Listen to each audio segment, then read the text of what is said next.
gogorra, osea, bale, salaketa izugarria da euskari horrengatik, baina deitua izan zela herri osoa eta fusilaketa hori publikoa izan zela. Fusilaketa publiko bat izatea, berez horrek eransten dio garraztasun ikigarria, ez? Gauza bada, karrikan,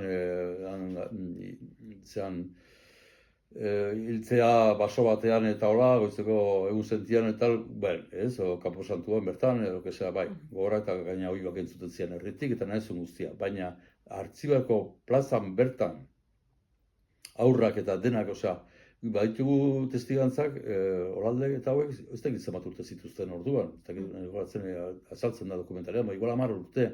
Eta ikusten aizian, nola aizian hiltzen bi pertsona ezagunak herrian, eta bere gurasoen lagunak, edo bere anaien lagunak zienak, eta hori da latzena, ez? Esatenean Iranen, ez dakit, emakumeak lapidatzen dituztela, edo ez dakit zer jende guztien, edo urkatzen dituztela jendea plazan, jende guztia begira dagoela, hori, horixe bera, da, bertatu zen Artzibarren, jende guztiaren aurrean, eta horrekin zen bakarrik abisu bat esatea jenderi. Bueno, hau egiteko kapaz balin bagea, osea, ia hasi zitezleke, gutaz beldurra izaten, zatik gu gea zuen, ez dakit, etxarik ondienak, ez, eta izutu zuten jende guztia, horrekin bakarrik ja, jende guztia dardarka hasi zen, bere semeak eozen euskaritik akatuko zituztelako, edo egin zuten bezala.